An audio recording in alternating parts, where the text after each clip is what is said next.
Go on. You mentioned the Crusades. The Crusades were a response to 7 centuries of Islamic aggression.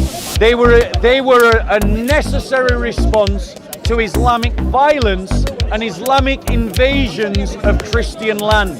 Muslims invaded Egypt, they invaded Morocco, Algeria, Spain, Portugal, France, Italy, the southern coast of Dalmatia, Armenia, Turkey, Syria, Palestine, Israel, all before the First Crusade. The Quran explicitly says slavery is only be taken in times of warfare. I cannot go ahead and take somebody as a slave. So you can take someone as a slave? In a state of warfare. There you go. So you can take someone as a slave today. Let me give you another example. I wanted to back up. Let me give you another example.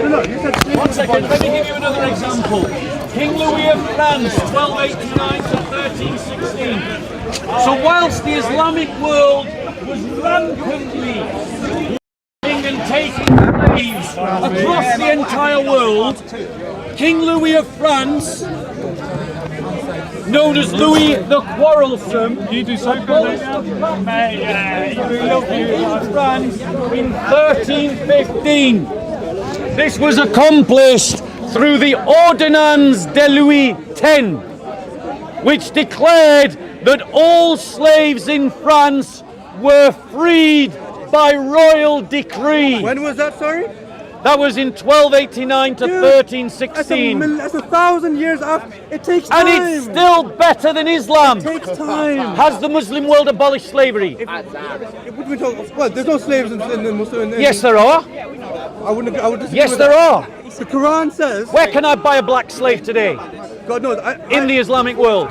Well, in the same. If I go to Malawi, if I go to Chad, I can buy a black child as a slave from a Muslim slave market. Wait. Who introduced slavery in the Middle East again? In the same in the country, 21st century. In the same country, ISIS. I would be.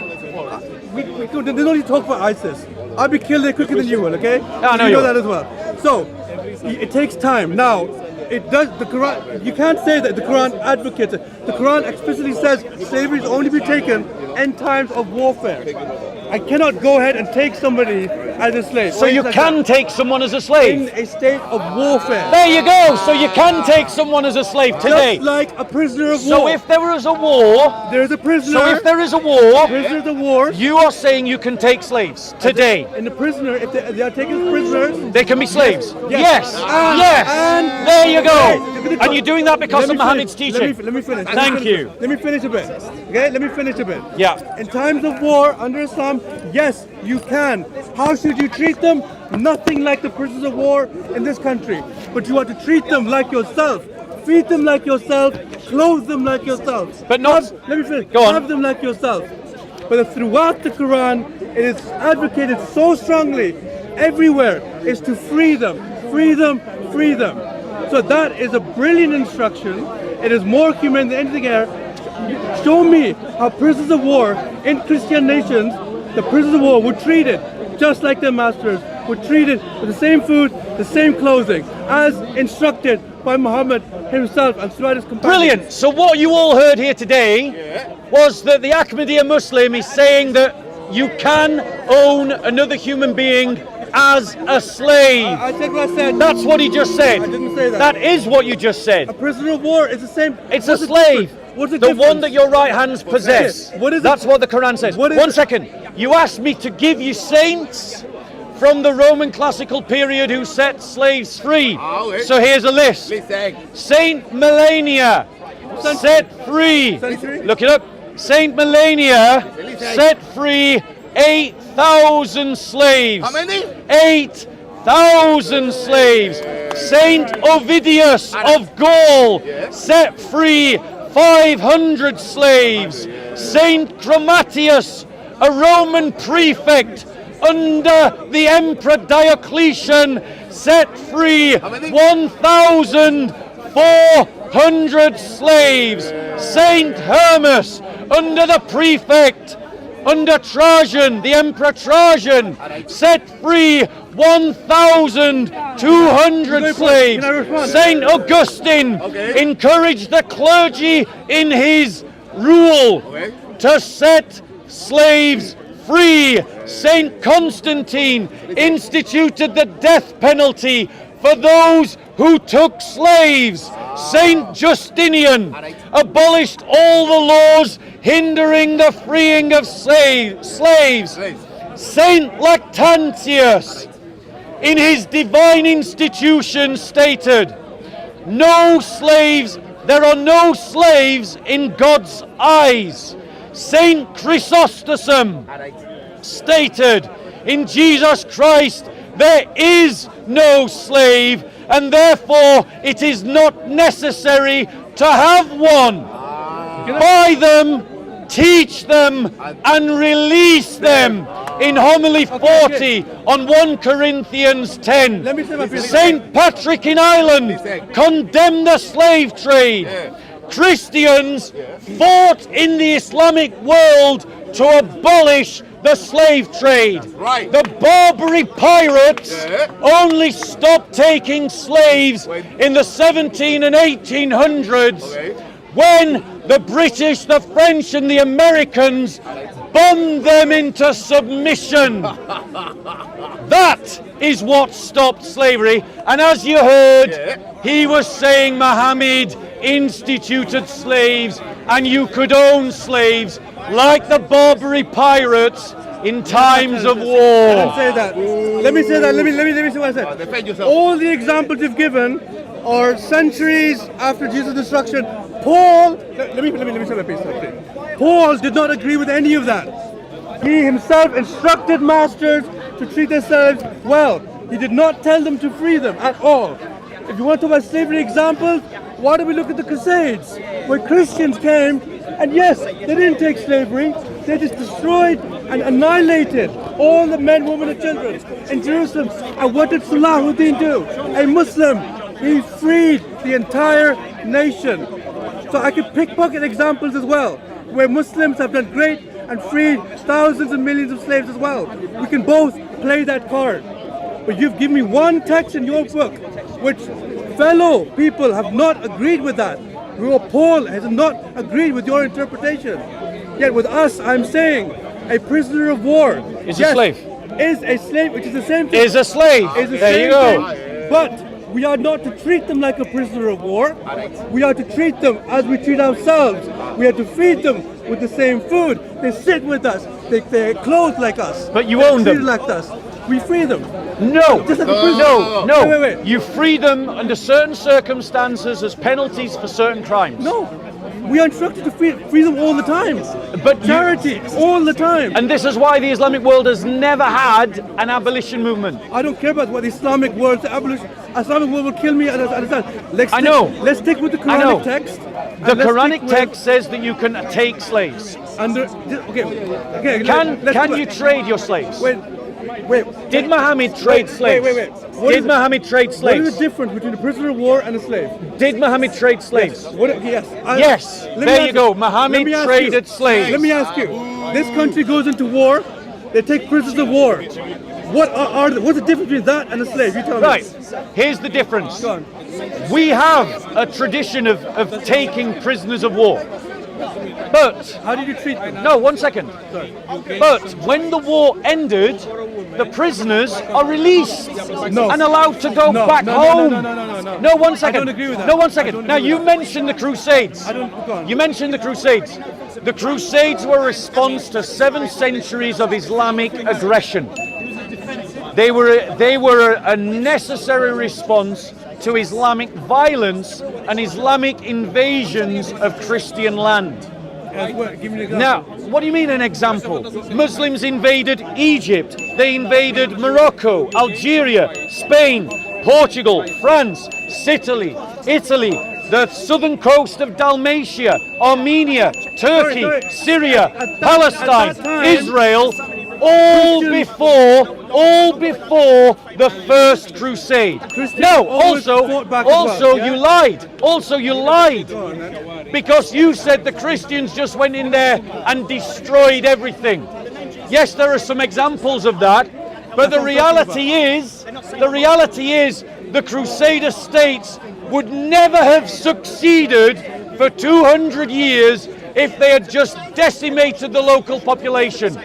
The reality is that the vast majority of the citizens of the Crusader states were the people that were living there before the Latins arrived.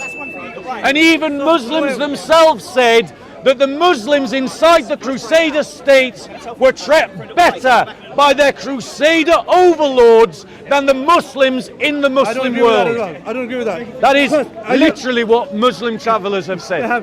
Can you show me, wait, are you denying the fact that when the Crusades invaded Jerusalem, took control of it, that there was not a massacre of men, women and children? Are you denying that? The massacre is, historians believe that the massacre is exaggerated. Dr. Schrader, there you go, I gave you an historian immediately. Which historians? Dr. Schrader. Also, A Christian? I don't know, you tell me. yes, she's a Christian. So against all the other historians, historians disagree. Shall I tell you why they believe that the massacre is exaggerated? Because the stories about the massacres talk about blood going up above the ankles of the Crusaders. That's an example. That's an Of exaggeration. course, and there you go. It's an exaggeration. Of course, you're not going to have rivers Thank of blood, you. but Exactly, it was an exaggeration. But the massacre. Am I denying massacres? No. Right, so there but you go. what I'm That's saying right. is, I didn't lie, did I? your characterization. You said I Yes, lied. it was a lie. Your characterization of the Crusades is entirely false. They were massacres of men, women, and children. And you're saying when Muslims Christians- never did that? No, I'm saying I'll give you. What about what you can Muhammad pick did at the examples. Kaaba? You can pick examples. What did Muhammad do at the Kaaba? What did he do to the Jews at the Kaaba? Which Kaaba? What does that mean? So when he defeated the Jews of the Kaaba, the Banu Quraysh, what did he do to the Jews? He allowed 900 of them to be massacred. Banu So here you Qurayza. are. Banu Qurayza. What, the Qurayza? Sorry. They were massacred, were they not? Men were massacred. They were massacred. So he's condemning the Crusades, which means that he should condemn Muhammad. Was Muhammad wrong? Let me answer. Was Muhammad wrong? I'll- There you go, the I'll double give- standards. Let me example. Let me. I am comparing an example where the Crusades, the Christians, just like how God and Jesus instructed Joshua to kill men, women, children, rip out babies from womb. That is explicitly forbidden in Islam. Yes, warring men were killed at the time of Muhammad. The victory, you know. But the women, the children, they were not massacred. Yeah, like the they were Christians. taken as slaves. Like the Christians.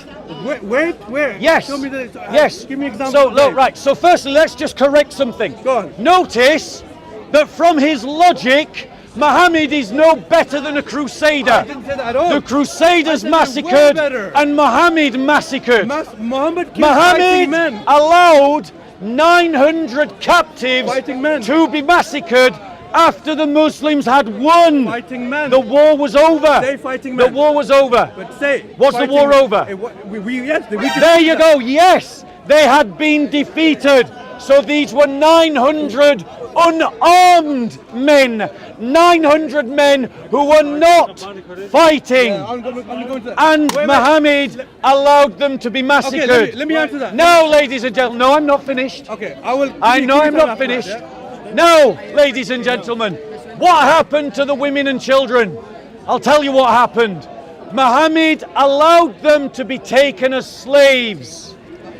One of those women was taken by one of the companions of the Prophet as a sex slave. And Muhammad heard about this and heard about her beauty and commanded that this sex slave should be given to him. Can you name her? I forget who. I will name her in a short second, yes. Ladies and gentlemen, within a few days of just seeing her mother, her father and her brother and her husband killed, she was having to have sex with Muhammad himself. How many of you women here, when the people that have just killed your father, your brother, your cousins, would want to have sex with the man that just had them killed? None of you would. Why? because it ain't normal to do that. But Muhammad had sex with a woman who was in mourning for her entire family, and the Muslims themselves were so scared of what this woman might do to Muhammad that one of them stood as guard outside of the tent with a sword to come and protect Muhammad in case the woman tried to kill him. Does that sound like consent, or does that sound like rape? Let me respond. Okay, so you talk about Banu Qurayza. Give me a second. What happened? There were 3 tribes. What Bob doesn't do is give you the context of the whole thing. Gives you one little snippet, forgets the whole historical context. There were 3 Jewish tribes in Medina. All 3 of them betrayed Muhammad. The first one betrayed him. What did Muhammad do? He told them, he exiled them. Get out. He let them alone. The second one, the Banu Nadir, what did he do? He let them free. All of them. What did they do? They went to the Meccans, his enemy, incited hatred, caused a war. They came back and fought against Muhammad. Third time, what happened? Yes, Muhammad said, that's enough.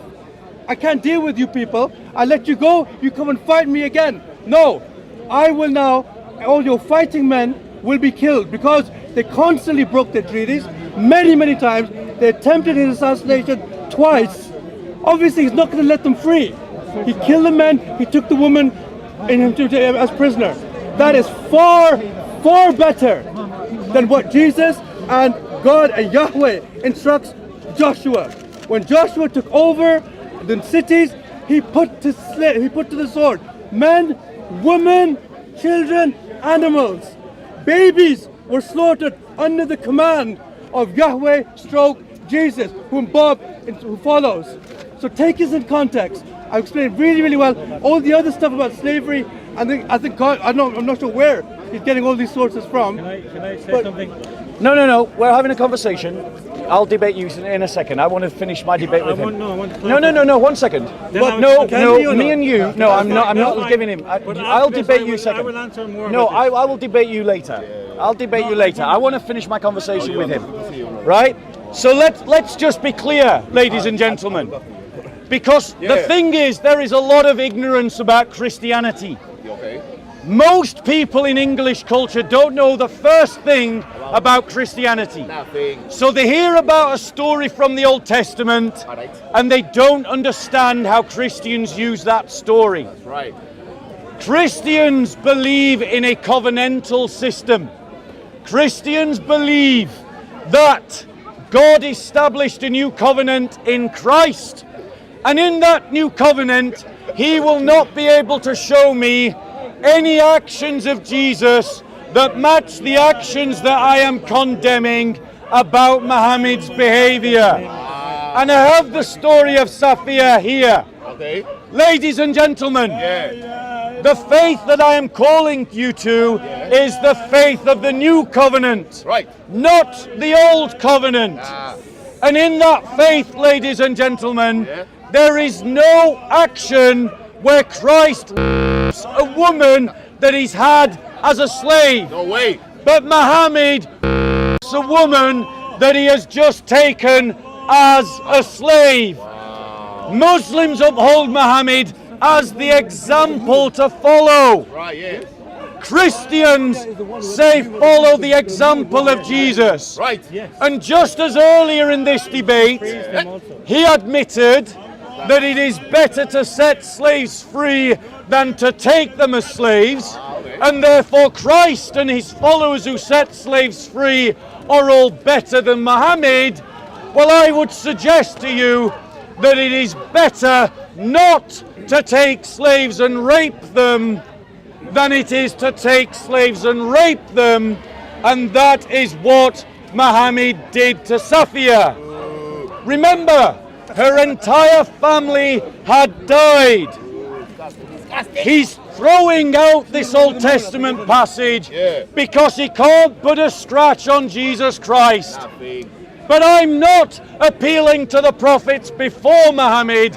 I'm talking about Muhammad himself and saying Muhammad is a worse example than King Ethelbert, a worse example than King Louis, a worse example than Saint Ovidius, all of whom were inspired by Jesus Christ. Go on. Okay, so fair enough. Jesus did in the past advocate the murder of men, women, and children. In the past, he changes it. In Joshua, he says it very clearly to Joshua. He instructs it very, very much. But then what happens in the end times over here as well? Your same Jesus will come, bring the sword, and he'll annihilate everybody in the book of Revelation. Would he not? So there is no concept of a peaceful. There is in his time where he had no power. But it's different. When you have power, then things will change. Regarding Safiya and this prisoner of war, we've gone through that many times. In fact, when you read the whole story about Safiya, the narrations which he himself also takes on board, talks about her having dreams of marrying an Arab chieftain, of a moon coming to her lap and marrying. She praised him. She stuck with him all the way through. Now there are examples of women. He didn't rape her. Exactly, he did not. I'm going to make it very explicit. He did not rape her. There was another example where he married a woman, and when he went to her, the woman said, "I seek refuge with God from you." Immediately he backed off, and he said, "You have accepted. You've taken refuge from the greatest of the Lord. I accept," and he divorced her straight away. So there are many examples of this. It was a time, at that time, she accepted it, what happened. She was a prisoner of war. She stuck with him. She praised him throughout their relationship, even before the relationship as well. So this is just some of what I would say, take it all in context. So he tried to give you the context. Yes. He tried to say that she was a slave, a prisoner of war, who ended up sticking with Muhammad and ended up praising him. What choice did she have? Her father had been killed, her brothers had been killed, her uncles had been killed. She was alone in the world. There is a well-known psychological condition, Stockholm Syndrome, which is when you have been with your captor for a very long time, you start to identify with your captor. Let me just read the source from the History of Al-Tabari, as published by the State University of New York Press, Volume 39, as translated by Ella Laudasseron. Ibn Umar, Kathir bin Zaid, Al-Walid bi Rabah, Abu Hurairah. While the Prophet was lying with Safiya, Abu Ayyub stayed the night at his door. When he saw the Prophet in the morning, he said, "God is the greatest." He had a sword with him, and he said to the Prophet, "O Messenger of God, this young woman has just been married, and you killed her father, her brother, and her husband. So I did not trust her." And you, Prophet, laughed and said, "Good." So in other words, imagine the scene. This poor woman has just seen that Muhammad had her father, her brother, and her husband killed. And now, powerless, defenseless, and with no allies, the man that has just killed her entire family wants to have sex with her. No woman watching this is going to take seriously the suggestion that she opened up her legs and went, "Yes, Muhammad, yes!" That is completely ridiculous. This was a woman that was afraid, that was powerless, and that was a captive. And I can completely believe, after years and years and years of being raped by this man, night after night, that she did identify with him, and she did think of herself as one of his wives. But that is not how the story started. And ladies and gentlemen, the Muslims themselves were scared of what she might do to him because of what he did to her family. And what does that tell you about the context of the night of marriage? Right, can we say No, he's talking. Okay, I'll say one more Right, thing. my camera's pointing down. I'm going to No, hold on one second. Bob, You're Bob. not jumping into this conversation. You're- Me and him. You're no. fabricating a lot It of is. Right, information. so he's. Are you running? I don't know. I'll say it. Right, not you running, finish we what you wanted Bob, to we say. don't Finish run, what you we wanted don't. to say. Bob, we don't run. Finish from what people you like wanted we to don't. say. Okay. I reject that narration from Tabari. If you know Tabari, he narrates all his sources in the beginning of volume 1, in the introduction. He has the isnad of all of his sources for later scholars to critique. I completely reject that. Now, Prophet Muhammad never, ever, ever forced himself on anybody. As the example I gave, where he went to a newlywed wife, she sought refuge, he backed off. And there are so many examples. He would never, ever do that. So this the whole thing about him forcing himself is completely, we reject it, completely fabricated. Now I do bring it back to where your God instructs your people to not only massacre men, women, and children. Sorry. And My people. Who are my people? I say your God instructs. No, I say your people. I say your people. Yes, you did. You're the enemy. Okay? So your God instructed Moses to take the young women as sex slaves as well. There, pure instructions there. And then later on to Joshua, Show me. Show me where it says take them as sex slaves. takes them as slaves, the young Yeah. women. kill all the young men. Yeah. Kill all the men. You're women, desperate children. to get into this. I've said I'll Yeah, debate you because I'm going later. to correct you. Yeah, You just that's said so great, many great bad sound things. bites, but we're going to talk about something else. No, I'm going to talk We're about this going thing. to talk about something else. No, I'm going to. We're going to talk about Muhammad's other sins. No. We're going to talk about Muhammad's other sins, me and you. We're going to talk about the lies of Bob. That's what we're going to Right, talk about. ladies and gentlemen, while he's finding the passage. Numbers 31. Right, go on. Where does it say sex slaves? Hold on a second. So Where does it say have sex with them? Where does it say? That's what we're looking Where for. does it say that Muhammad had sex? yeah, tell us that. Hypocrisy. I'll show you. reject it. I'll show you. Show us where the word I'm sex going is. to show you. Moses told his men. Yeah. He told them to kill all the women. Yes. Who were not virgins, but to keep the women who were still virgins. Numbers 31. He's not quoting the Bible. I'll quote the Bible exactly. That's the thing Moses did out of anger. No, Oh, okay, he's not fair quoting the Bible. He's quoting Wikipedia. enough. Numbers 31. Do you want to, Bob, this? This is Old Testament. It's Old Covenant. It's Old Covenant. Well, okay, just you said Numbers 31. he's saying he's justifying it. Right, Fair one enough. second. Numbers 31. Let's go to this. Just want to keep an eye on my Christian brother over there. So- This mic. Moses was very angry with officers of the army. This 14. Okay? Yeah. Moses said to them, have you let the woman live? Behold, these cause problems. Therefore kill. And then, Wait, let's go to the passage. Let's go to the number passage. 17. Where are we going? Numbers 31 or number 17? Numbers 31, verse 17. Right, let's go there. 1 second. Numbers 31. No, numbers.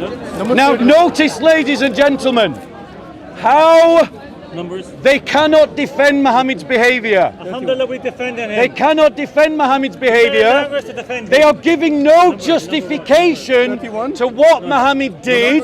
Yep. They are simply 31. trying to change 17. the topic to the Bible. No. We are comparing And it. I want him to show me where any Christian has used Numbers 31 to practice sexual slavery. Yes. Show me. Which Christian history. did that? Go through Which history. Christian did that? Go through history. Yes, go on, show me one. You say yes, and you say go through history. So give me an example of a Christian king that established sex slavery, quoting Numbers 31. Name one. Name one. If you go to America, when I'm going to answer you. When you go to America, when they enslaved black people, they quoted the Bible to oppress them, to have sex with them. Fact. Ask any African American what was done to them, and they used the Bible to do it. Right, so now let me correct him again. Well, Pick out, no, 1 second, you allowed him to jump in. Go. Let me correct him again, 17. because now I'm going to expose the lies of the Muslims against the Christians. Yes. The Bibles that the Christians in the southern states of America gave to their slaves were called slave Bibles. Go and Google that word. slave Bibles, America. There were still The Christians. Bibles, The Christians the lied. Bibles, Christians the lied. the Bibles that were given to the slaves were deliberately edited. Prove that. To take verses, No, no, I no, will. no. To take verses out of the Bible Yeah, but let me that answer. can inspire the slaves to seek their freedom. Ladies and gentlemen, notice he's not even listening.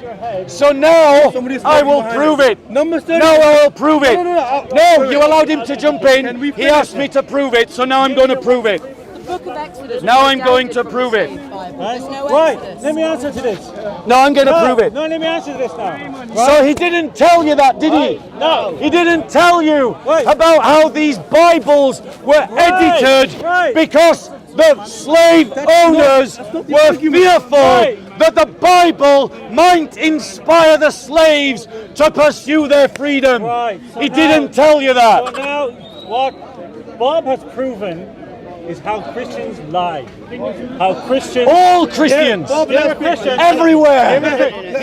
There were Christians who lied and who edited their Bible to enslave and have sex with black people. That is Christianity, I'm afraid. That is Christianity. And he has just proven it. He has just proven white Christians in America deliberately wrote slave Bibles to enslave black African people in the name of Jesus. That's what they did, in the name of Jesus. That's what he's trying to show to you. Bob's ancestors, who may have been slave owners, deliberately done this. There you go. What more evidence do you want? Now let me prove it to you. I know what they did. Ladies and gentlemen, It is irrelevant. think about the logic. Christians Think lie. about the logic. Now he's triggered. He's forced his way into a discussion despite my objections. I didn't And now force he's my way. triggered because he doesn't want to let me speak. Oh. Think about the logic. The slave owners had to redact, edit, and remove passages from the Bibles that they gave to their slaves. They did it in their Why history. did Edited, they do that, edited. ladies and gentlemen? In their history. Notice his Edited rudeness. even today. Notice how triggered he is that he can't let me speak. Can you hold What does that tell you about the Bible? It That is tells being you about the edited. Bible, Edited. that the Bible inspires the liberation and the setting free of slaves. That's what it tells you about the Bible. And ladies and gentlemen, he created the Truman-Cain fallacy. What's the Truman-Cain fallacy? The Truman-Cain fallacy is when you say that the believer defines the religion and not the book. If I said Muslims are killing apostates because of the books of Islam, he would say that they're not following the book. He would say that they are ignoring the book. But yet, he has just reversed the logic when he is applying it to Christianity. He's saying that the Christians, not the Bible, defines the reality. Let me talk about the slave Bibles. What is notable about the slave Bible is not just its rarity, but its content, or rather, the lack of content.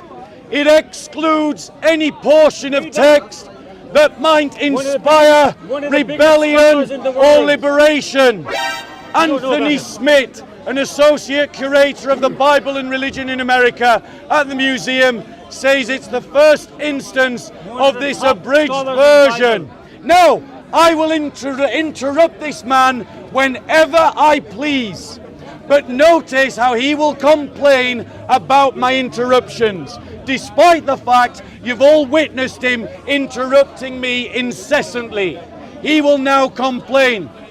Compare this to the surah of the Quran that says forbidden to you to have sex with are categories of women, but one of those that you can have sex with are the women that your right hands possess. The Quran legitimizes sex slavery, Wrong. and Not that in is the what is Quran. in the Quran. And now I will in the show Quran. you in the Quran. Because every time he calls me a liar, I am proving him I wrong. never called him a liar. Deuteronomy 22 verse 25. I refute it. I Deuteronomy 22. Pull it up for me, bro. Pull it up for me. I never called him a liar. That's a lie.